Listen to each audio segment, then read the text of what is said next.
burning down the town, and somehow Taryn gets sucked into a volcano. And No. Wow, end of book right there. It's done. A volcano got him.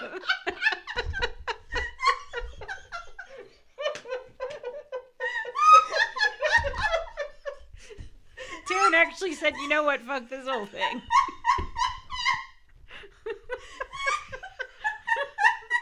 He's like, that one word trap.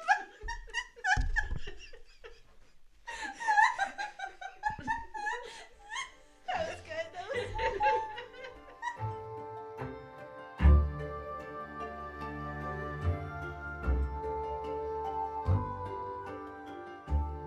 Welcome to Recapping Romantasy, hot takes on hot literature. Who are we?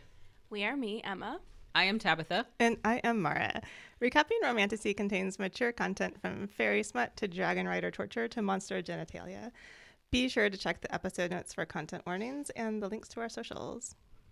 Okay, so before we start, we have been plagued by, let's just say, equipment mismanagement. And then... We've had a lot of trouble recording so far this year just because things are not the way that we left them or the way we want them to be. Because of men. Currently today, Emma and I are sharing a microphone. So if there's weird pauses or background noises, that is why. It's going to be a fun recording. We've Yeah. already lost our minds. Yeah, we're several already times. an hour behind schedule because we were trying to fix those equipment issues. And here we are. But With an overview of Fourth Wing. yeah, but what are we here to talk about today? Oh my god, book 3 of the Fourth Wing saga, in which we must decide, are we going to keep reading this? No. Or is this where we stop? No, this is it. This is the end. I'm not. I can't. I lost my mind. Yeah, okay, so let's be real. If you're listening to this episode, you've probably either read the book already or you have absolutely no interest in the book and are listening because you want details on this popular zeitgeist without committing more than a couple of hours of your time to it. Or you're our friend and are required to listen. Yeah, that's true. But it's more than a couple hours of your time. If you listen to it, it's 24. That's a full 24 hours. It's a full day of listening. She means the No, podcast. I mean, like us, yeah. Listening Like to the podcast. 2 hours, Sorry, never maybe max, like of listening to us recap this. Yeah. But like that said, let's explain what's happening here. Okay, let's talk about Fourth Wing. Fourth Wing by Rebecca Yarros became freakishly popular right out of the gate, promising dragon military fun with alpha shadow daddy Dain and petite China doll with a knife fetish Violet at a war college in a fantasy land that is trying to colonize a nearby area that is fighting back those assholes. Violet's mom is the general, so nepotism. But anyway, she falls for Dain, whose family is rebel royalty of a nearby now province of Violence realm. She becomes the bestest, getting 2 dragons named Andana and Taryn, has sex with Dain and nearly burns down her room because her magic signet is lightning, then finds out nothing is as it seems because there are these evil venom things attacking the territory they want to colonize. Venom are people who draw magic from the earth, not dragons, and makes them go crazy evil. Mm-hmm. Okay, then. Basically, a mere 6 months after Fourth Wing, its sequel Iron Flame is introduced. People disliked it and questioned whether or not it was written by AI, but it is still inexplicably popular. After discovering Venom and a Basgaiath conspiracy around them, Violet goes back to War College, where the principal, maybe, we don't really know, elaborately attempts to kill her for some reason over the course of the first half. Also, she and Dain are in a fight because he won't tell her everything about his life, but they still have sex in a shower. Eat her. They're wearing leather. They're wearing leather, yeah. So anyway, a lot of shit happens that I don't remember, except Dain's ex shows up and gets Violet all jealous, so he goes down on her while she's sitting on his client king throne to prove his love. Then the Venom attack, I guess, and Violet's mom dies, and Andana achieves her true form as the mystery dragon, and Dain becomes a Venom to save Violet from the Venom sage thing or whatever. Then Andana barbecues the sage thing, and we have an opening for monster sex in the future, maybe. I don't know. Also, there's some rocks that are important in this. Yes, also rocks are important. Yeah, like magic rocks. Yeah, the ward stones. Super important, and I just failed to mention those. Also, every single time that I saw the word sage in this book, I was like, is that a character I forgot about? Sage? Yeah, same. Yeah, I always thought it was like, is this like another flyer that? Yeah, I didn't know. No, and then he has a name. Yeah, he does. We'll get to the name at the very end of this episode. Yep. So a year or so passes in real time, our time, and here we are. Book 3, Onyx Storm, has been released, and we're going to begin today with the dedication in the front of this book, which is, quote, "To the ones who don't run with the popular crowd, the ones who get caught reading under their desks, the ones who feel like they never get invited, included, or represented, get your leathers. We have dragons to ride." I'm so sorry. This is so unbelievably cringe. I started reading this on my Kindle, got to the dedication, immediately put my Kindle down, and went for a walk. Like, I hated it. My friend also sent me this photo of Rebecca Yarros that she posted on her Instagram to promote this book, and it's giving high school graduation photos. Like, she's in this like floral dress on these like circular spiral stairs. The like book Onyx Storm is in, I don't know, just something about it. The vibes are weird. And now I can't see her any other way except for like super cringy live, laugh, love boy mom. Like, I don't even know if she's actually a boy mom, but it has that vibe. I remember when you sent that photo to the group chat because I was vacuuming and my iPhone read the message to me in my headphones, and it said, "She sent a photo of a baby on a staircase." That's so amazing. But also, yes, this acknowledgement, introduction, dedication page is very, very cringe because, like, this is an incredibly popular book. On Goodreads, it has over 2.5 million ratings and over 300,000 reviews. Yeah. So why is she acting like she's some sort of underdog? Also, I don't want to ride a dragon. It sounds really uncomfortable. Yeah, it really does sound uncomfortable because they don't have saddles in this universe except for her. And she's like, "Oh, I'm super special and it's awful. I really hated being super special." Everybody else, I don't even know how they're staying on their dragons, much less getting near them. They have great thighs. Yeah, amazing thighs.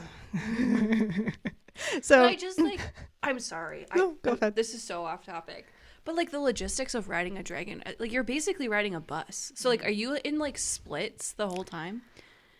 Or is there like is there like a scale that yes. So riding? If you read at the very, very end of this book, when we get into other people's point of views, which, spoiler, that happens, they do kind of mention that there's a seat on the dragon. I don't know if that's like a special scale that they're sitting on. Similar to like they have these pommels, right? Like, what is that exactly? I guess I'm thinking like horses. Like, yeah. I don't know. Yeah, like when you're sitting, it's like the right size, you know what I mean? Right. So when you're sitting on a horse, there is like a natural area that your butt will just sort of scoot into because that's the easiest place to put your butt. Mm-hmm.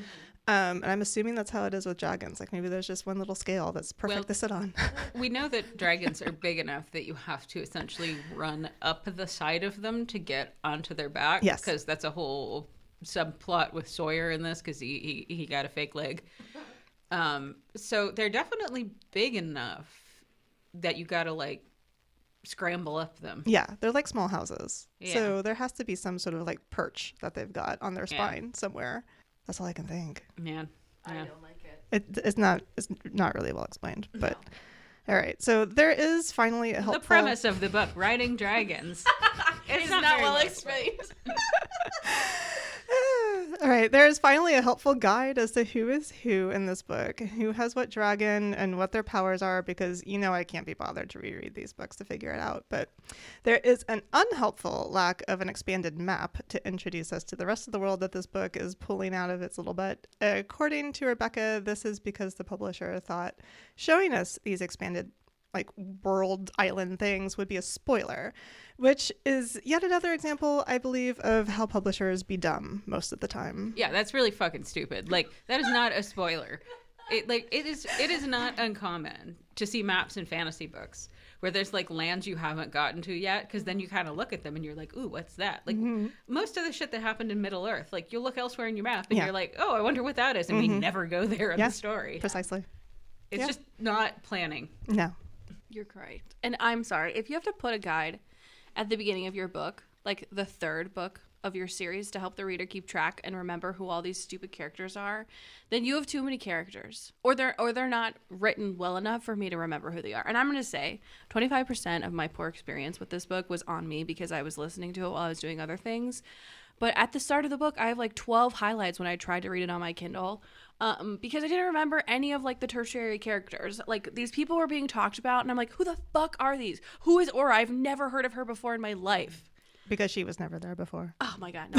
I tried to say that Or to she my, was, and who knows? No, I tried to Doesn't say that matter. to my sister who actually likes these books, which is fine. You're allowed to enjoy them. I'm allowed to not enjoy them, okay? And she was like, oh, well, you really should have reread because Aura was in there at the beginning of the second book. And I was like, why am I supposed to remember that? She was there at the beginning of the second book, and now she's being talked about like she's an important character at the beginning of the third book, but I have no reminder of who she is. None. No, I'm sorry. So, listen, all this is to say, I'm unhappy about it, and it's going to show, if it hasn't already. Read the room. So if you're easily offended by opinions, especially my opinions, you should not listen. Thank you. Skip. Go to the next episode. We appreciate you. We love you. We love you. Thank you for listening. For those of you who are Bye-bye. sticking with us, I'm just going to go and descend down this hole more and more. So be prepared because I'm ready to cry. Yes, I talk about this more at the very end, Yes, but I think the big through line is that if you're going to have this many characters, this many subplots, this many different locations, you need to do a better job as an author to make me understand what I need to care about and remember. Because you ain't the only book I'm reading. No. Like, I don't know. Why didn't I ask this earlier? Is it normal to expect your readers to reread and remember every piece of your books? Like, I jumped on and off not the ACOTAR train, but sure, the ACOTAR train, but also more specifically the Throne of Glass train. Like, I read the first one, stopped for a little, then I read the second one, third one, and went back to the beginning. But, like, it took me a year to get through those three, and that's basically the amount of time you could say it's taken me to get through Fourth Wing, Sure. Iron Flame, and this. Yeah. And I'm like, what the fuck? These alloy daggers we're going to talk about, where do those come from? Yeah. We didn't talk about them the whole book, and then apparently there was a shipment I was supposed to care about. Yeah, it's Sorry. definitely written with the assumption that you need to know everything, and she's not going to slow down to explain it, which I think is a her thing and a choice that she's made for the series. I think it's intentional. It makes me feel stupid. Yeah, and it definitely is not going to sit around and explain what is the scenarium. She's not going to explain that whatsoever, and that it seems to be an intentional choice because she does it for everything. Yeah, I feel like what we're observing is a commercially forced fandom. Yeah. It is something that was made to be popular, and so there's a lot of marketing and a lot of social media thrust behind keeping it popular. Right. So there's just this blanket assumption, well, if you're into the fandom, you understand everything that's happening. Yeah. And so they don't really waste a lot of time trying to actually explain the world more in depth because they expect you, the reader, to fill in the gaps in defending it to everyone like I've seen on social media for the past several weeks. I do believe that is a really good point because I think they think that they're not going to pick up new readers who are going to enter this series on Onyx Storm. They're expecting that you've read the other two and you've memorized them and you know them just as well as Rebecca does because they're not going to stop to explain anything. And it doesn't help if you're going to have whole years in between books. Like, I think it worked for her for Iron Flame because it was only 6 months, right? And people were still reading it. And then they were like, oh, let's just leap right into Iron Flame and just keep going. But a whole year passed in between books and we don't remember jack shit. I am a mother of two. My brain is in La La Land half the time. Yeah. I don't remember. And I'm not going to stop and listen about it. I read 113 books last year. I can't remember the details exactly. of everything. Yeah, I read a ton of books last year. Everything, I was like, I can't remember books that I just put down, right? So No, I mean, I don't know. I just feel like, let me be a casual fan. And I can't with this. Yeah, I mean, I wasn't a casual fan, but I was a casual hater. But yeah, now I'm a definite hater, Rebecca. You can mark my name down. I can't remember what I was going to say. Okay. We need to get into it. Yeah. We're almost 15 minutes in. We should probably talk about the book. Let's talk about the book now. So, prologue. We pick up right where we left off in Iron Flame. Technically speaking, we're like going a little bit into Iron Flame as we begin here. Yeah. Violet is chasing Xaden through the quadrant because she knows he's a Venin. This is when he's going to talk to Jack to confirm that he is a Venin. So Violet is following him and having a quiet crisis about it. Xaden is in shadow form, apparently, so manages to get past the guards to the prison. But Violet has to talk her way in by guilting the guards over her dead mom. She goes down and overhears Jack talking to Xaden about how the higher-ups of Venin want Violet, and that they can kidnap her together. Xaden's like, no, I'll control myself. Which Jack is like, yeah, no, you're totally gonna fall apart, bro. Violet and Andarna mental talk about how they're on the same team and that when Andarna changed her scales, she changed magic, and that's why she was able to burn the venom, which means she can figure out how to cure Xaden. Violet swears to cure him, then goes to get Imogen, who can, I'm consulting my chart, be right back, erase memories. Thank you, chart. I don't know, there's a lot of pronoun confusion in this chapter. Like, Violet accidentally reveals the sage's identity from Iron Flame as their general, in which she means Venom, but in the paragraph, it really seemed like it was a general of Basgiath, though I was like, is this bad writing or is this an accidental reveal? It's bad writing. Yeah, I think it was more like bad writing.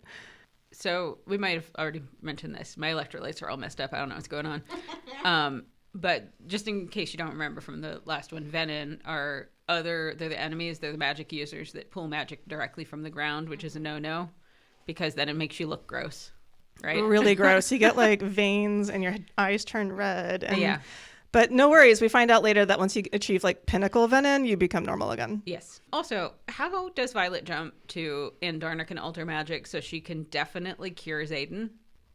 I don't know why I went to this immediately, but let's think of magic as an element amongst other elements that exist in the world, which is, often how we're thought to look at magic in fantasy novels. Not all magic would be able to work against each other, right? Because it's all coming from different places. Sort of like how sodium metal and chlorine gas are both deadly, but sodium chloride is table salt. Yeah. Like I said, I don't know why I went down this path with this, but it just doesn't make sense to me that like, oh, she has this one specific kind of magic, therefore she can fuck up all other magic. Yes. Stop, you're being too logical is the problem. I took my notes as I went for most of this, but so far 3 chapters in, I felt like Violet's intelligence that she apparently had in the first book and half of the second book is now just manifesting in her knowing things. Mm-hmm. Like, or maybe she's just also coming to dumb conclusions. But like, I don't know. Andarna can kill these things by changing magic. So obviously that means she can cure them. Duh. Like, that's like Trump logic. Like, bleach kills germs. So if we drink bleach, we can cure COVID. Which was an amazing, amazing moment in time. Mm-hmm. I mean, God, and love staring it. at the sun. Just do it all. Like, idiot man. Look at the eclipse with your bare eyes. Yeah, there, you'll be fine. So, but like, there's so much in this book where I'm like, where the fuck did you figure this out? There was like quite a mental leap that she's doing there, and they don't really even start to think about what can Andarna do really. They don't really start delving into that. She changed the color of her scale, so that's changing magic. What if she's just like a chameleon? Right. Are Yes. chameleons magic? Precisely. Like, what the fuck? Well, like I said, because she can perform magic on herself, why does that immediately mean she can alter other things? And just as we She find can't out even fly later, appropriately enough as to be we like find out ableist against later, dragons, but the dude never died. right, Yeah. right. Okay. Chapter 1. Sorry. Man, I really love all these red squiggly lines in our document. So the many. names in this next paragraph are just like crazy. Mm-hmm. My biggest issue taking notes for this is that my phone refuses to believe that Xaden is actually a name, that it's spelled with an X, and it autocorrects every fucking time to Caden. And like, listen, Xaden is a mysterious, tall, dark, and handsome shadow man. Caden is a tall, skinny twink with blonde hair and a squeaky voice who trips a lot. Multiple times in our group text, I have spelled Xaden with a Z, and every single time Emma's like, I'm sorry, who?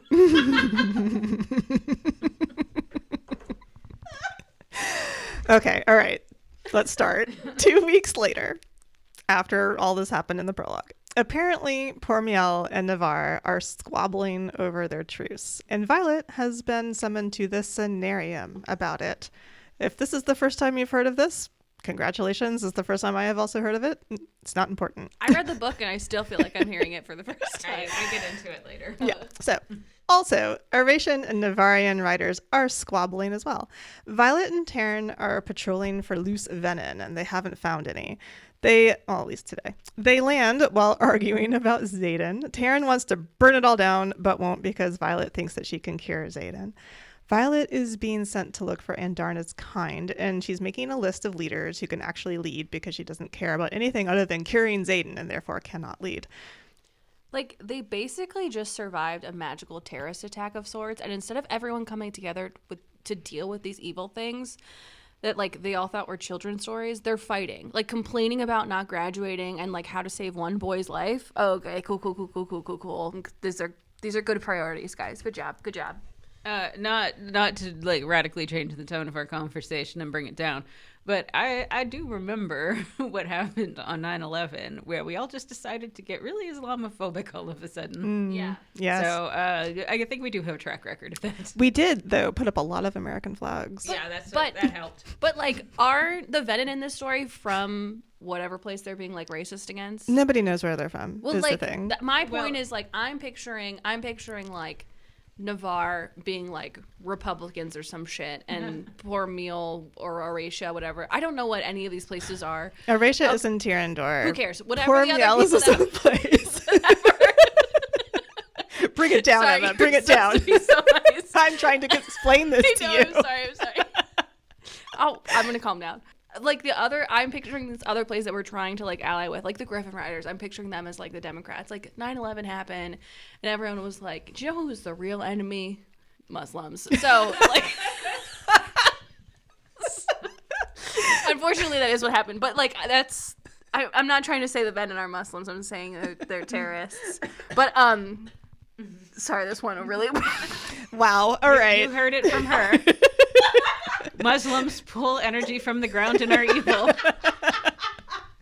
Yeah, just clip that. That's not what Clip I'm saying. it. That's not what I'm saying. That's not what I'm saying.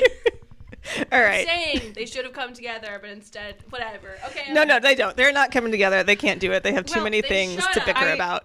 Well, it is really stupid because they revealed that the school was lying to them about very, very important things. So you would Right. think that the students who stayed behind would also be upset with their administration. Yes. But instead, they're like, how dare you run away for a couple weeks? Yeah, I know, right? Like, And then you brought these other kids back from this other school. Right. Yeah. Like, yeah. we hate you. Where's your school loyalty? Yeah. So they go visit Sawyer, who's being regaled by Riddick in this like infirmary. Yeah. Like Riddick's over there talking to him about this time that some first wing people tried to sit at their lunch table in the cafeteria. I was like, good, this is great. Then someone stumbles into the infirmary street chain. They're all dead. And Violet is like, oh no, we haven't found Venom on patrol because they're, quote, they're already inside, Like, unquote. how does she know this? She doesn't. Okay. There's another quote here after they've already taken out the venom, which I just completely blow right over because I don't care. The quote by Violet after Imogen, who's been looking after Xaden kind of like a babysitter when everyone is away, tells her that she needs to think about maybe not sleeping with him. And Violet says, quote, I've decided you can all go fuck yourselves. I'm not running from him. Even in the moments he's lost control, he's never hurt me. He never will, unquote. Which sounds like famous last words to me. It feels like very heavy-handed. Mm-hmm. Yeah, I mean, how long has she known this guy? Like, not even a year, right? It seems He'd like never about a hurt year. me. Yeah. But also, this really doesn't go anywhere. Like, that the Venom have infiltrated Basgaia. No. It comes up once when they, like, find somebody else. But there's, like, no patrol or anything. There's no, like, test that they have to go through. We just don't really talk about it very often. No. Yeah, like, there should be sign number 1, guys, that maybe there's a spy. Mm. No, nothing. Yes, Yeah. you'll get there. Come to that conclusion, Violet. Come on. Okay, chapter 2, which is actually, this is the when they actually go yell at the villain, but whatever.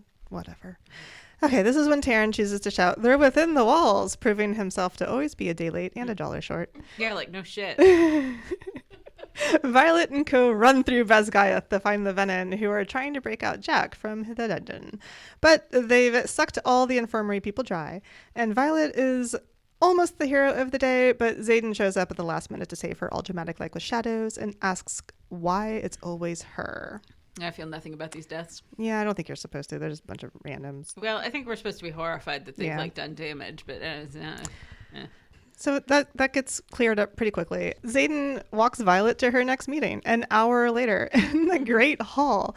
yeah, Well, they still have to go to chemistry. yeah, so she has to go to the Scenarium, actually, and, like, talk to them in the Great Hall. Well, he's all alpha to confirm that Garrick and Riddick, who are in this Venom takedown, are in fact comic relief and are not the heroes around here. Garrick doesn't want to leave Violet alone with Xaden, but he does because she's like, everything is fine. I trust you, Xaden. And Xaden's like, you really shouldn't because I could potentially be a beefy abuser and we'll find out later, I guess. But he still keeps hanging around her. Still doesn't do anything about it. Yeah, I know. So here's a fun quote. Quote, I am pretty fucking sure the only reason he, which means Garrick, and Bodhi aren't sleeping at the foot of our bed is that they know I would have killed them for it before, let alone now, unquote. And what the fuck does this mean? Why would they be sleeping at the foot of your bed before? Yeah, I also found the wording of this super weird. Like, are they implying that, like, that they like to watch, or like they like people to watch, Like they're dogs, or they right? thought that like you, Xaden, were abusive before, and that's why they would have been in their bed. Like, why are your bros trying to protect you if you're so big and strong, dude? Like, ugh, I don't know. It always comes back to cuckolding. Truly. Also, gross. He's basically saying, I'd rather kill my girlfriend myself rather than let you two guys spend time in a room with her. Yes. That's what true love is. It is what true love is. Anyway, Xaden says he's not whole, and that upsets Violet. So she says, do you still love me? Like that means something. And he says all dramatically that he could reach like pinnacle Venom and still love her. And she's like, yep, you're fine. Dude, no, it's worse. It's so worse than that. Like, he literally is like, I could turn into one of these vampire terrorists, fly the plane into the second tower, killing all of our family and friends, and I would still love you. And she's like, I would love you back. Like, how is that romantic? Right. In what world? Please kill all my friends, my cat, and my mom, but I'll still love you. Like, what the fuck, dude? Right? Like, I think it is fine, preferable even to drop a partner for voting Republican, let alone mass murder. Yeah. Listen, I'm on the dating apps. I swipe left, which is a no for anyone who's Republican. If it says conservative, if you list conservative, no, pass. I mean, I wouldn't even do like non-political because Yeah, you know what that means. Yeah, I have to read the rest of their profile to see like which way they lean, because you can tell in some of their answers. Yeah, they will definitely show themselves. Yeah. So, okay, then Xaden hits her with, quote, I could sense the venom. That's how I knew where to go today. I didn't know you were there when I showed up, which means that he wasn't like mental bonding. He was how he should have known. And she's all like, stunned emoji, no, that's not possible. And he asks her how she thought he was responsible for half the venom kills on patrol. And I mean, she thought that he was just an alpha type amazing. Come on. And then asks her if she's scared yet. fuck off.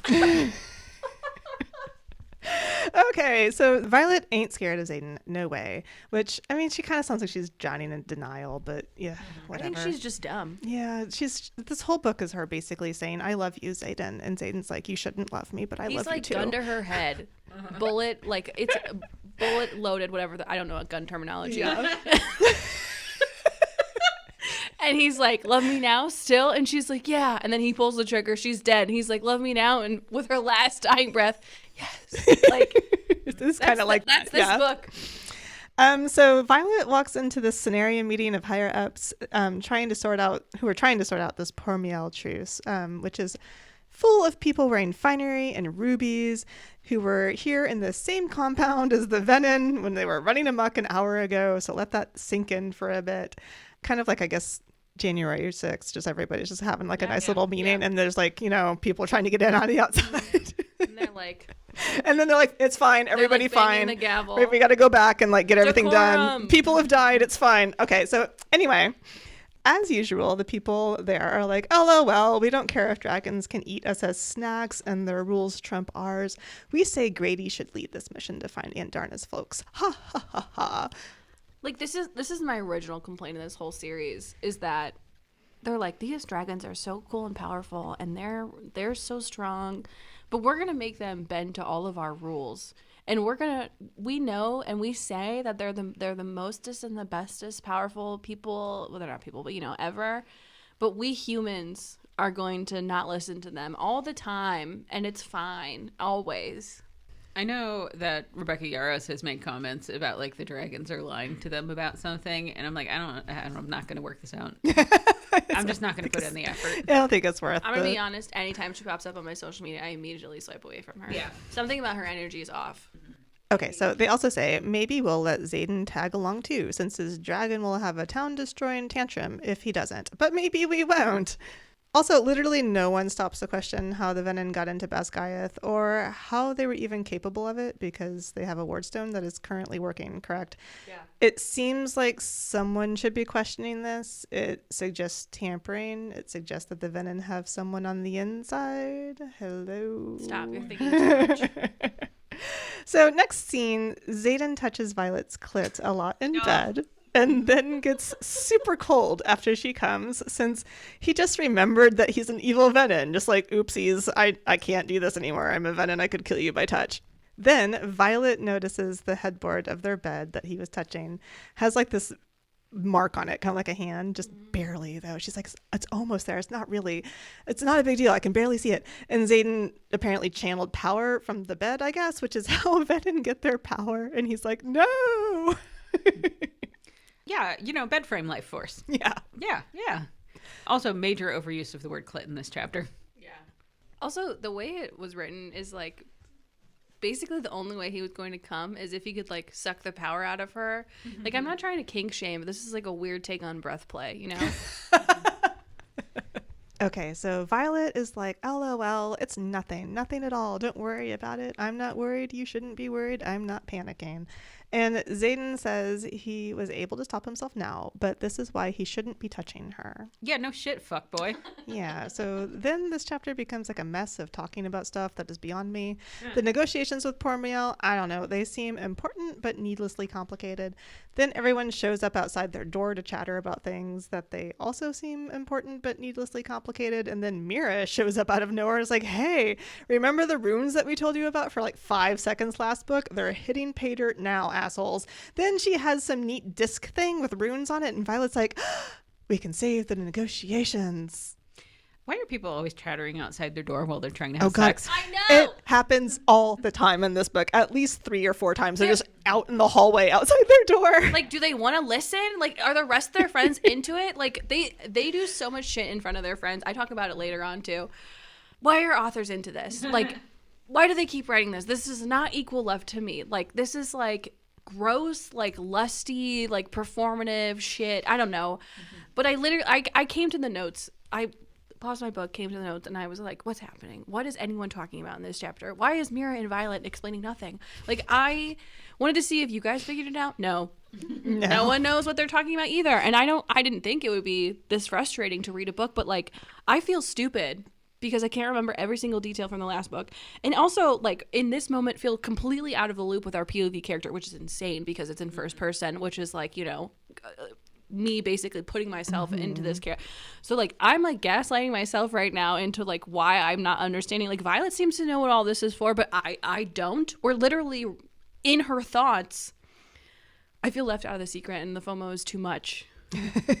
But in this specific moment, because I'm never reading one of these books again, so the FOMO is not that much, obviously. Right. So, I've kind of come to terms with this style of writing being an intentional choice, like I said before. Yeah. This book doesn't stop to catch anyone up at any point in the narrative, nor does it really pause for reflection or to clue the reader in on why Violet is deciding on an action. And I really hate this because I feel confused most of the time. But I also think it's deliberate because it gets fans to speculate over every damn thing. And yeah, and that equals more TikTok fan theories dedicated to Fourth Wing and therefore promo for Red Tower that they didn't have to pay for. And everyone's just like, what does it mean? And I'm like, nothing. It means nothing. What I remember of Pormiel is that it is next to the Barren area that the Venin have already ruined everything there. And it is where Satan is not from. It's the kingdom that they haven't conquered yet because Tyrandor is the one that they did conquer and make part of their empire. That's correct. Pormiel is not conquered territory of Navarre, and why they're having a hard time negotiating with them. So essentially, like, Navarre doesn't want to take their civilians, Pormiel's civilians, as refugees. And so in this way, Navarre is very much like Trump America. Yeah, see, you agree with Emma. Yeah, and Pormiel's like Mexico. Yeah. Brennan literally says of the negotiations, quote, "This is more complicated than it looks," unquote. And my dude, I don't think you understand what book you're in because this is literally gibberish. Mira says, quote, "We have 6 months before total collapse," unquote. And again, I'm mystified. I think she's talking about the wards, which I find still very confusing. She is talking about the wards, but how did she figure that out? I don't know. Didn't she tell Violet that they were fine at the end of the last book? Like, why won't anyone explain anything? They are very, very slowly failing. Yeah, genuine question. Do we know why the wards are failing? I feel like that's why we need the 7th I feel like some super fan would know, but yeah, I think it involves the 7th dragon. Yeah, I feel like it was probably mentioned in the last book and I just forgot. I do remember that making ward stones was a lost magic. Yeah. But I do know that they figured out with that last thing that her mom died doing. Yeah. So How why to can't they just reset go them? do that? Yeah, right? Right. Surely they have prisoners of war they can sacrifice. Surely. Last book was all about the wards, and I remember none of it, so I'm not helpful in any ward situation, unfortunately. I think they need the 7th dragon breed in order to set the ward stones or whatever. But I don't remember why because they reset this Basgiath's ward stone with Andarna. That's why Violet's mom died. But I don't remember how exactly that played out. So. Yeah, neither can I. Sorry if you're, If you're expecting us to remember things, which we don't. we obviously don't. Yeah, we told you if you were a fan, don't listen. This is for haters only. Yeah, if you're a hater, you're in the right place. So, all right, chapter 5. Holy shit, we're only on chapter 5. I know. Yeah. You did start this chapter, but I had to jump in because you missed what is either the most obvious foreshadowing or the most in-your-face disproving of fan theories that I've ever seen in a book in my life. So Violet says, quote, "That Venom by Jack Sell had silver hair. That's weird, right?" And Riddick says, "Everyone's hair eventually turns gray." Wow, thanks, Rick. That's what it's like talking to men sometimes. It is. It's just like, They're so much more invested in arguing with you. You are aware that your hair turns gray when I didn't know you age. were back in town, Emma. We begin this chapter with First Wing deciding it would be really cool to torch negotiations with Poromiel by challenging the Flyers, because a bunch of hot-headed idiots with their adorable little feelings should definitely trump peace negotiations, because we've always been at war and people died. Dain tries to talk them down like the adult that he is, but when the challenger can wield fire, ... We already talked about this a little bit, but I'm not sure I understand why they're so mad. When the corruption was revealed in the last book, like, you think they'd be like, oh shit, I am also mad that they were lying to us and that I trusted them. Yeah. Because corruption was revealed in the last book, It right? was. Yeah, I got that right. Yeah, the corruption was revealed to us and the readers in book 1, and it was revealed to everyone else in book 2. In my opinion, everyone should be mutinying instead of like being mad at Violet and co for revealing the corruption. But as I understand it, writers are kind of dumb. Yeah. They really are just jocks, aren't they? They really are. They're just jocks. They're jocks in leather. Like, come on. They do have to take physics for some. Well, I mean, I understand why for dragon writing, but like, I don't know. It doesn't seem in this book like anyone's actually going to class. Yeah, they don't really go to class. They just do signet training with Xaden. Violet steps in with her lightning power and talks everyone down. she basically tells them like that she saved their lives through the power of reading. Like, literally, there's a line where she's like, "We got the secret book. We translated it for you. You're welcome, you big dumb idiots. Yeah. So be on our side." And they're like, "Oh my god, you're right. She can read." Like, So then the professors magically show up after, I don't know where they were, and they were like, "We're going back to classes tomorrow," because, by the way, they have not been in class because of the whole like fighting that happened in the last the book. 9/11, the dragon 9/11. Yeah. I seriously just imagine them all like smoking in the teacher's lounge. Yeah. I mean, listen, from someone who was a teacher, if there was like a commotion happening, unless it sounded like someone was dying, which usually didn't, thank God, but I would just like take my time a little bit, see what happens. It's possible that they were just like, you know what? I've dealt with enough shit today. So, but still, they should have fucking been there. Yeah. So, okay. Dain and Violet have a little moment where she's like, in her mind, she's like, maybe if he'd supported me when I was a first year, I'd be fucking him now. And Xaden gives Dain a little jealous look while Violet seemingly forgets that she has a mental connection with her own boyfriend. But she can like put up a wall or whatever. So like, is she purposefully broadcasting these thoughts, or is she just like bad at magic? Unknown. I think she's bad at magic. I think this is something that comes up later when she's trying to do small magics, which again is very weird because if you remember in the first book, they tried to convince us that she was smart. Yeah, I know. Yes. Like that she was going to be a scribe. And now suddenly she's like terrible at everything. That's my main complaint through this whole book is this girl was set up to be like the smart one among the jocks. She was like pulling out history facts in her like panic attacks. She was like knew all the rules so she could like, you know, go around them or sort of thing. And now she's just like, number one, magically knows things, and number two, just like is an idiot about everything. She only cares about that dick. She does. Oh man, she really does. Breton tells Violet that Halden will be going with her on their little excursion. And I'm like, who the fuck is Halden? Why are there so many names in this book? And apparently Halden is Aric's brother and also apparently Violet's ex. And I do remember that this was introduced in another book, but I'm just like, why the fuck is he here? Why is he going on this excursion? But it was like a sideline. It was like a teeny tiny line about how she knew Auric. It was like, oh, that's Auric. He's a prince, the little brother. I dated his older brother. Oh, move on forever. Yeah. And now we're like, oh, this character you're supposed to know so much about. I don't know anything. Who's that person? Well, and of course they had to put into that it was like a betrayal. She caught him fucking his teacher. Yeah. That's why they broke up. We do get there in a minute. Yeah. Did you? But like, he's the prince, you know? So like, where would the power lie in that situation? You know what I mean? Well, I think it was just a storytelling choice for Rebecca Yarros to be I'm just she was the victim in this. I was trying to make it more interesting. Well, that's where you went wrong. Sorry. So the Scenarium votes on things, and apparently the alliance negotiations failed for reasons I don't care to remember. Something borders secure something. Politics are complicated, Brennan says again, and I'm like, sure, don't worry. The Flyers are safe somehow. I don't know. While putting in my notes, I was occasionally checking a fan wiki so that I could look up the locations and names. And I saw that the entry for the Scenarium for this big fan wiki was created on January 25th, 2025. So this is kind of the first time it's been mentioned, or at least the first time it's been mentioned as being an important thing that we need to remember. I thought I'd just forgotten something. No, it's absolutely a new concept. You forgot nothing. She just created like the United Nations out of thin air and pretended it always existed. Like it would make sense if they reconvened it now that they're not at war with each other, but that's never stated. It's just stated as if it's always been here. When in fact it hasn't been. Again, we're just all idiots. Why would we know anything? Why would we expect to know anything about this world? Zayden, however, has won something. Violet's like, oh, what did you win? And Zayden is like, I don't want it. It's like all very dramatic. And he is so melodramatic about this. As Venin said, he's like, I can't have anything because I'm going to be a Venin. I'm preparing to become a Venin. Therefore, I can't have anything good in this world, which means also sex with Violet. So anyway, Violet assures him everything is fine. And he's like, it really isn't. And you have to keep it safe from me. And again, he's like really being vague about what it is and what he won.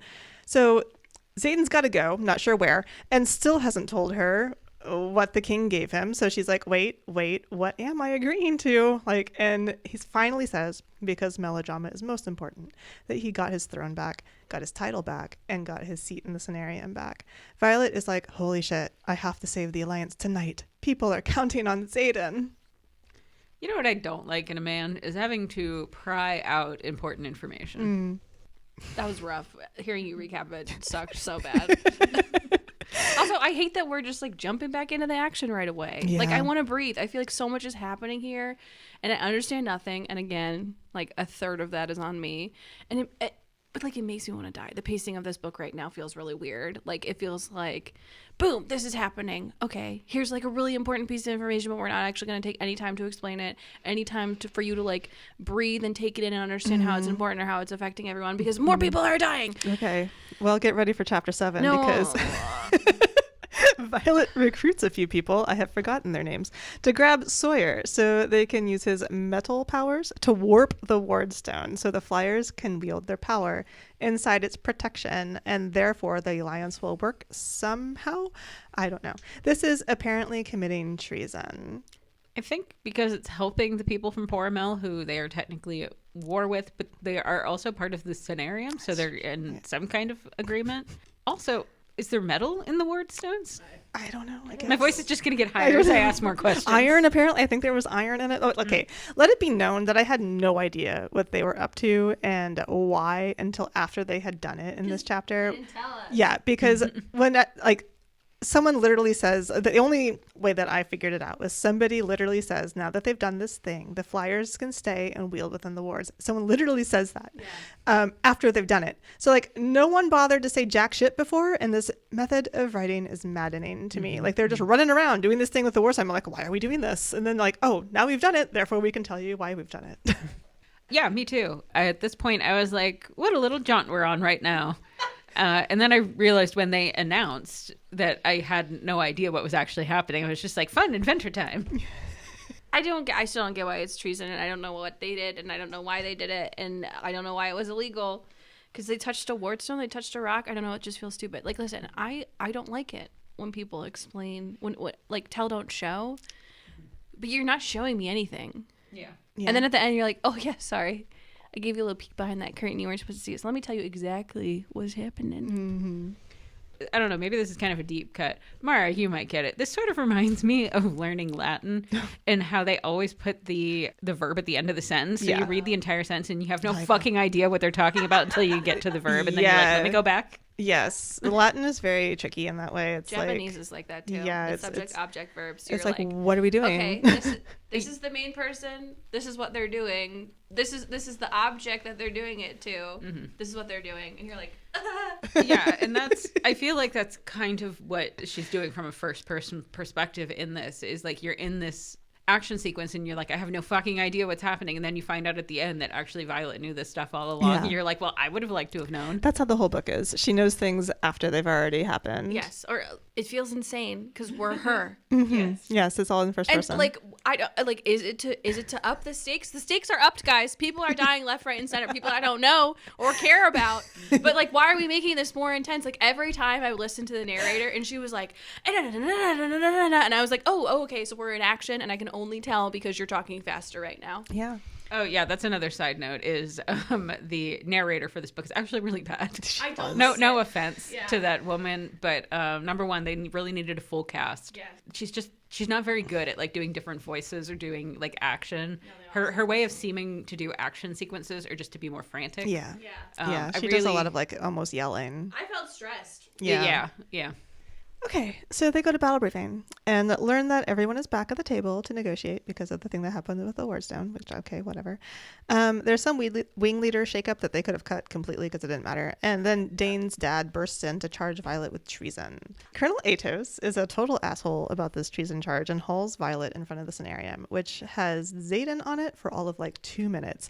He's like, Jesus Christ, Violet, can I not go to one meeting without you committing treason? And Violet's like, no prob, dude. You totes signed that pardon for the Empyrean riders who defected to Erasure, right? And he's like, yes.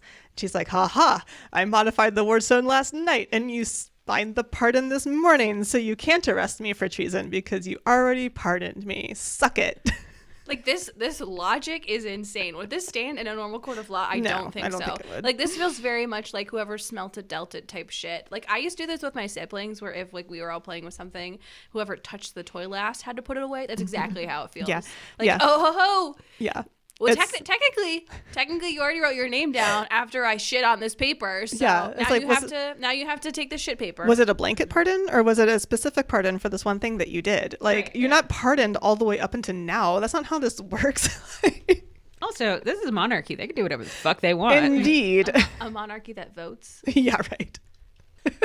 Well, that's a good point. Why is she being hauled in front of the scenarium for this? She should be hauled in front of a totally other governing body. Well, you think she would, have to get taken to task by like the deans of her school first. Yeah. Because technically she's still in war college. Like, the scenarium would not be in charge of a treason against Navarre. The scenarium's not involved with that. That's like saying like treason against the United States, the United Nations would take care of that. That's not how this works. Also, why are these people at the school?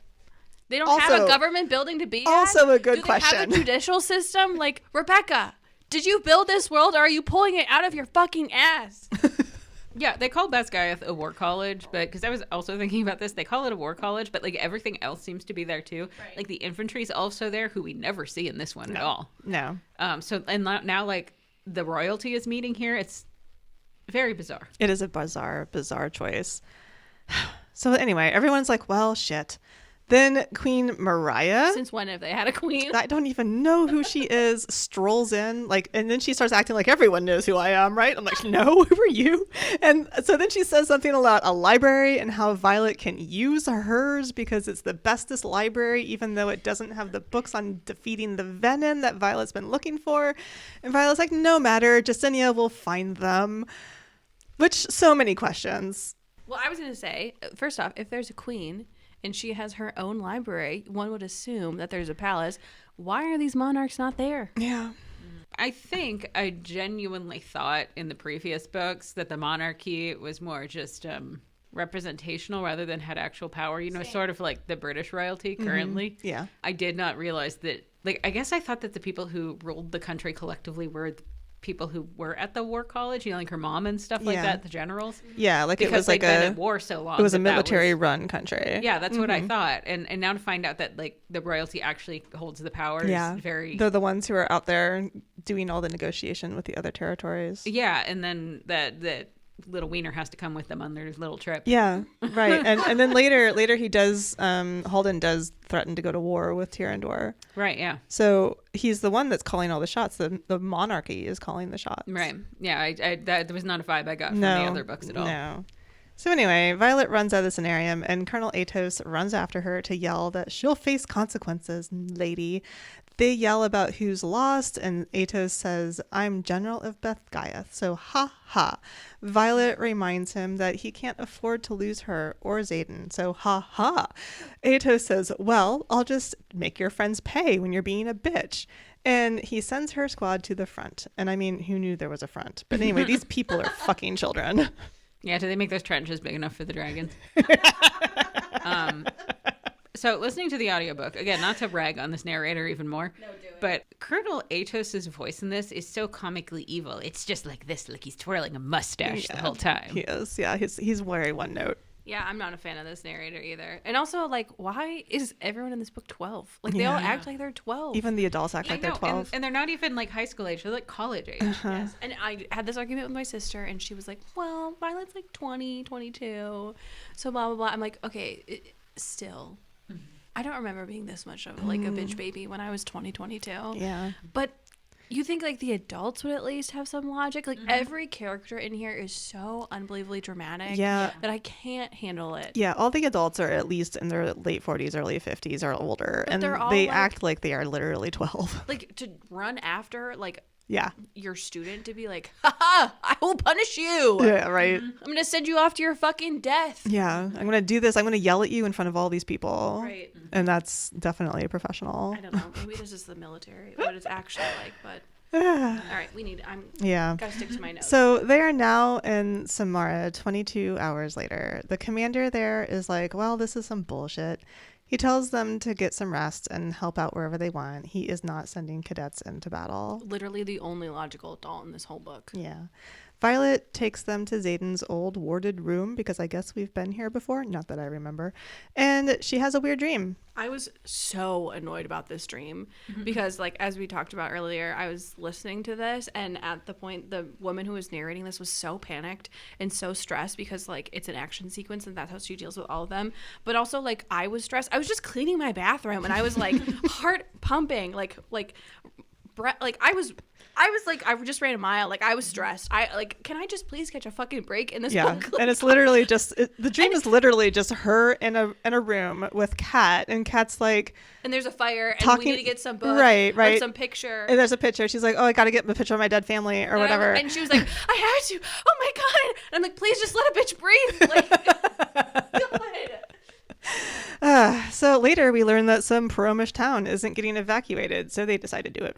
They fly straight into a trap. God, they're so fucking dumb. Like, and also when they flew back to Bethgaiath for like that 9/11 dragon thing at the end of the second book, wasn't that also sort of a trap? Yeah, it's always a trap. They're always flying into traps. How did Xaden not know this was a trap? Doesn't he have like a mental connection to them? He wasn't there. No, Xaden's not here. But he has the mental connection to Violet, so why didn't he warn her? Like, hey, that place, I can tell that you're going. Oh, because that was... They were too far.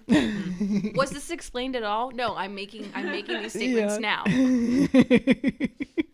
A venom is burning down the town, and somehow Taryn gets sucked into a tornado and flung into a mountain. He gets knocked out. Violet dislocates her knee. Garrick shows up out of nowhere because Xaden was pissed.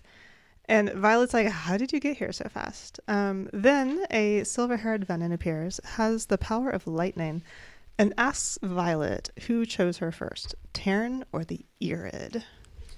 This was all very chaotic. This was another point when I thought that the audiobook really needed to have a full cast, because between Taryn, Violet, Garrick, was Andarna there? Yes. Mm-hmm. And then the Venom, it was really hard to remember who was who. Mm-hmm. Yeah, there are a lot of people talking. Like at least two narrators. Like a A man and a woman. Yeah. Yeah, I mean, narrators that are good enough, again, not to continue ragging on this woman, they can do voices in a way that you can very distinctly tell who they're currently performing as, but that was not the case here. No, and also for all of the Griffin riders, because, they're from another area, they're all, like, British. Kind of, yeah. But they all sound the same. Like when she does Kat's voice and some other voice. Yeah, like they sound very hoity-toity British. Yeah, and then like because they are British, and then because she's also like making them all sound like catty bitches. I'm like, who's talking right now? Yeah. It didn't help any of my who is this person? Yeah. So basically, the Venin, whom we discover her name is Theophany. Sure. Yeah. It's like, okay, later's besties. I'll make sure you train under me when we're all on the same tide. Bye.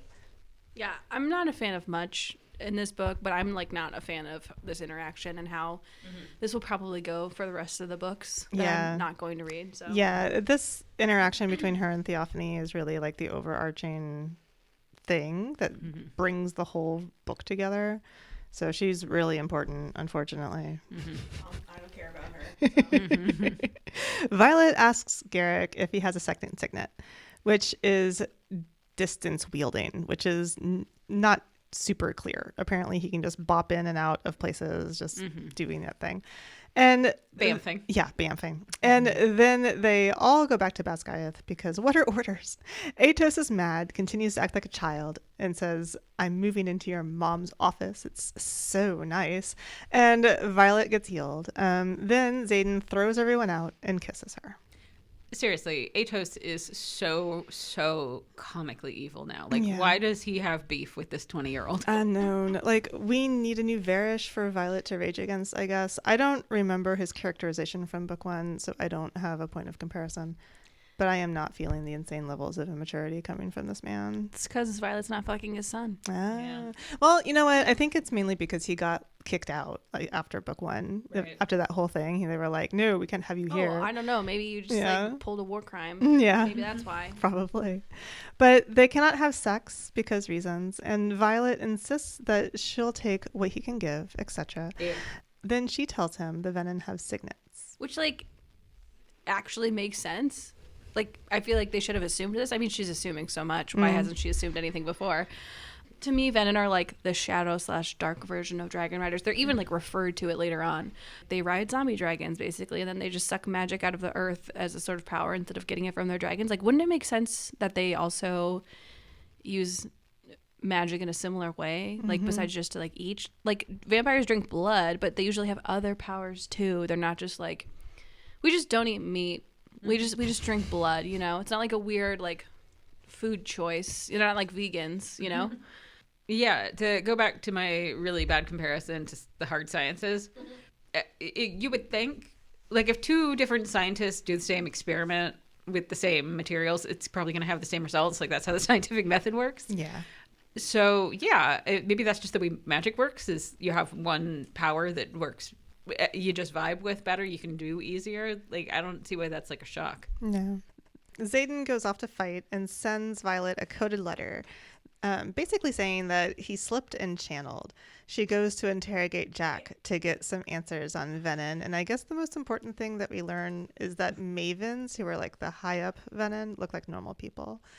Also, Grady has been obsessively researching their little Andarna side quest, and that's why we haven't gone on it yet, if anyone was wondering what the point of these first 12 chapters are. Big, who the fuck is Grady? Yeah. I don't know. He was the instructor from last book as the dude who was in charge of like survival tactics 101 or whatever. Sure. Yeah, see, I have no memory of him either. I had Like to look the it up. class where they had to go hiking? Yeah. Oh, okay. So the friend group walks into the archives while making fun of Violet and Xaden's relationship from last book. So I guess Rebecca heard our critique of Iron Flame. So we are so influential. They're here to see Jesinia, who shows up with some tomes. And side note, I really hate the word tomes. Really? Yeah, I like tomes. I know. I really. It's a nice round sound. I think that's why I don't like it. The tome. I can't explain it. I think it's used too much. I'm like, if you say tome one more time. The way she says it, she might as well be saying a fancy book. Yes. So anyway, they're here to research irids, and Jacinia is upset because there appear to be missing tomes, and there are even pages ripped out of journals. Someone has been scrubbing information from the record, and they decide they need Dain's memory reading power to unearth something Violet's dad's research. I don't know, but this would mean that he would have to betray his father, which is a problem even though their relationship seems pretty null right now. I don't understand why or how his memory reading power was like going to be helpful here. I don't know. Aren't they answering a riddle? Yeah, I don't even know why they mentioned it, to be honest with you. And like, isn't Violet's dad dead? So like, how is he reading anyone's memory? You can only read people, right? Not objects. Yeah. Oh yeah, I don't know what the I fuck's going have on no there. idea why they mentioned his memory reading power. I thought he was useful also because he like knows a lot of languages. So yes, he is useful because he knows other languages. But the reason that they wind up using him here is because she realizes that the research in question is in her parents' old apartment, which is now in occupation of Dain's dad, and the only way that anyone can get in is you have to be related to the occupant of the room. So that means Dain's the only one who can get in, but we only learn that until later. I don't know. It's stupid. It's stupid. We're trying to be Just too move logical on. about all of this. Battle brief.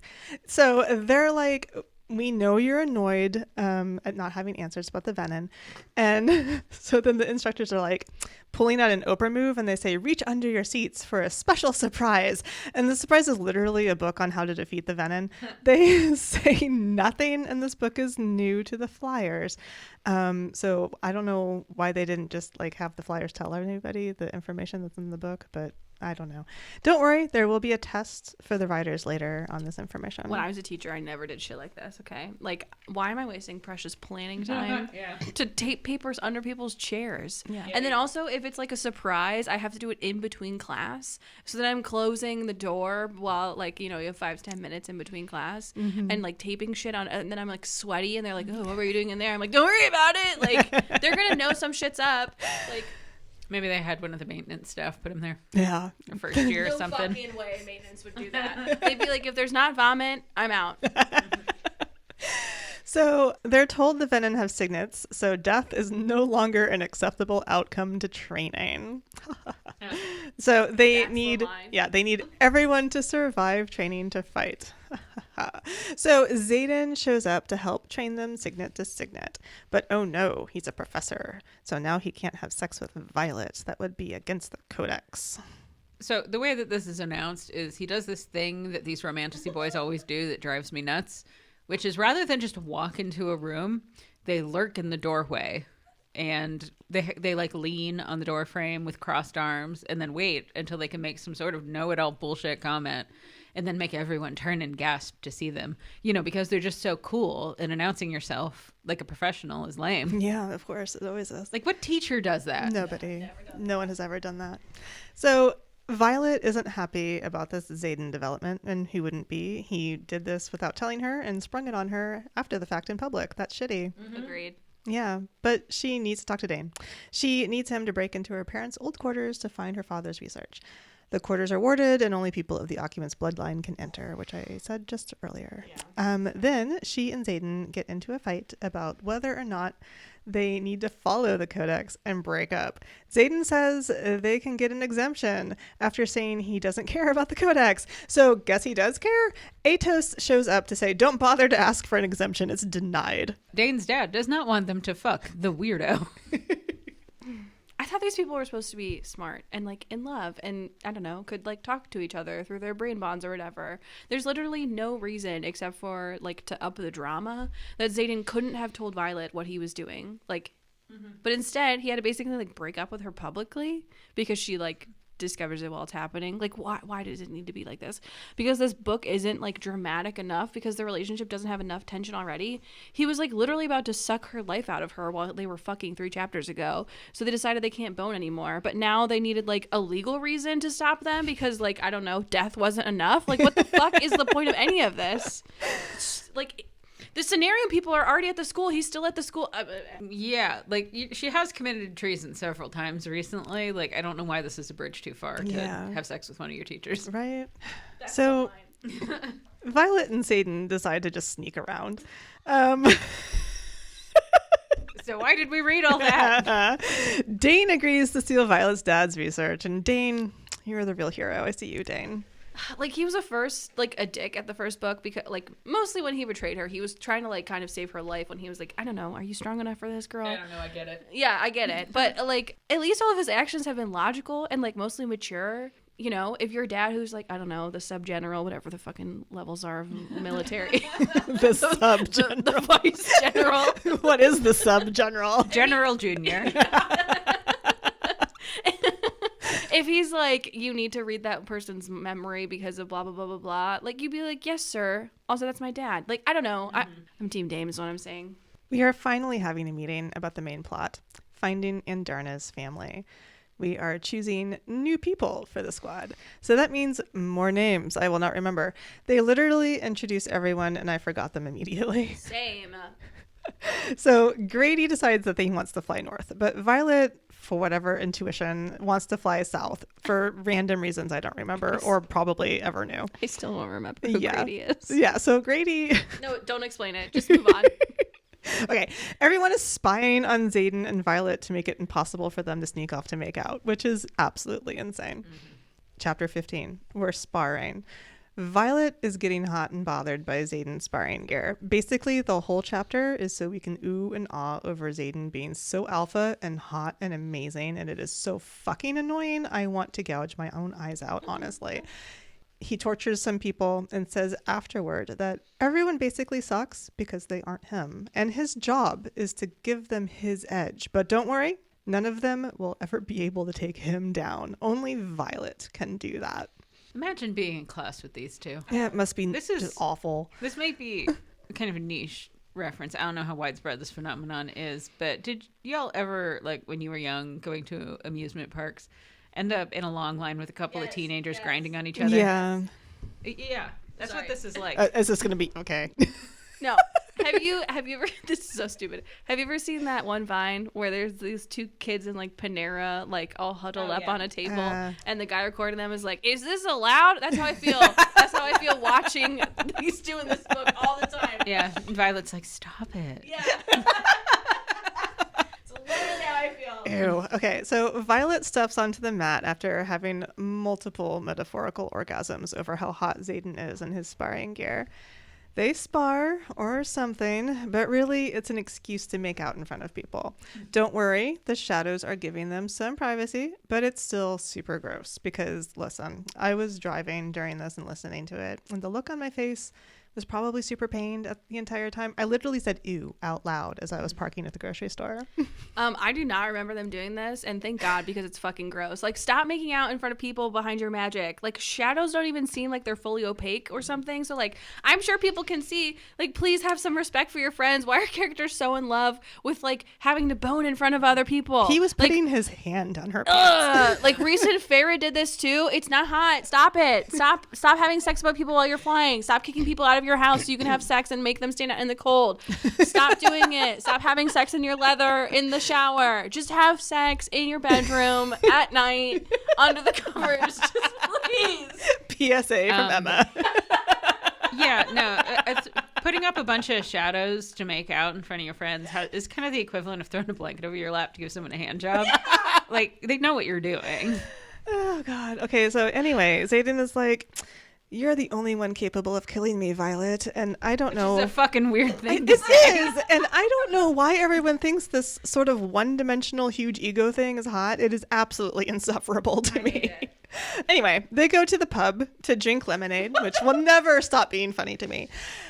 Everyone is like, wow, Xaden is so hot and amazing. And Violet is like swishing her hair around and going, oh, I'm not afraid of him. He's too hot to be scary. Dain beckons Violet to let her know that he'll steal her dad's research for her because, you know, there has to be an adult in this room and it will be Dain every time. So in our continual quest to figure out what actually is Basgaiath and what is in it, where is this pub? Is there a town next to it? There's no town that I know of. I just assume it's in Basgaiath. Is it the canteen? Yeah, I assume it's like the canteen. But they talk about the cafeteria as like a separate place. God damn it. There's got to be a town to support this little college. They never mention any towns in Navarre. It's just Basgaiath. Well, yeah. I mean, duh. I hate it. What is anything in Navarre? We don't know. And the map is so bad. It's just like a octang, like. Listen, we know more about other territories and their towns more than we know about Navarre. Yeah, we just know Navarre has a war college. Why would we need to know anything about the place that we're in, guys? Like, why would we care? Why do we care? You know, one of the big colleges in our city is kind of so expansive and has their tentacles everywhere that there is restaurant there that's kind of a bar. They do serve alcohol that is technically part of the college. So maybe it's just like that. Maybe it's sprawl of Vazgaya. That's what I think of it. It's just like a bar that was there when that got surrounded by the college, and it was just like, okay, I guess we're part of the college now. Yeah. Do you want to know how bad this is? When I was talking to my sister about all this world building, my sister was like, well, they don't even have lights, they don't even have plumbing. And I was like, what are you talking about? They don't have plumbing, they fuck in a shower. How did they shit? Well, she was she means like running water, because she was like, well, they have she goes, they have aqueducts. And I was like, that doesn't mean she pulled that out of her ass. They have never once met. They've never talked about aqueducts. If she talked about aqueducts, I would have remembered that. Exactly, me too. No, as the Latin person here, I would know. Okay. In this book, they do say aqueduct, because I almost texted both of you guys, because the woman narrator, she pronounces so many things so weird. She did. She pronounced it weird. She pronounces aqueduct so weird. It's so bad. That's probably why I missed it then. Yeah. No, I think you're right. I remember that. Yes. Oh my God. But no, I'm really curious about how they shit now, because like, do they have like communal bowls? Like communal toilet rooms like the Romans did? Oh, wouldn't that be amazing? But no, I don't think so. They do. She does relieve herself at one point in this book. Yeah. Oh yeah. She just said, I went to the bathroom and relieved myself. Yes, they have a bath. So I'm picturing like a traditional bathroom. Yeah, it's a traditional bathroom. I know it is. Come on. Traditional in the sense of there's a shower, a toilet, and a bath. Yeah. I mean, who knows if she's brushing her teeth? I bet she doesn't. But anyway. No way. They're not telling us how they have this little mint branch that they use and chew on. Unlike other books that we've read. Oh God, I hope a mint branch shows up in the next book. I'll be looking for that. Rebecca is like recapping Romantasy once, more shitting, got it. And toothbrushes. Oh my God. Okay, so all right, pulling it together. Yep. Dain gets the research because, again, Dain is the real hero here. Truly. It's password protected, this research, with a cipher, which is the answer to the cipher is first love is irreplaceable. So they have to figure out what this first love is. Anyway, they spar some more with signets, and Halden shows up. Halden, as I said, is our ex-brother, the prince, and Violet's ex-boyfriend somehow. Apparently, he cheated on her, and she was into him because she was young and he was hot. So you know she's matured not at all.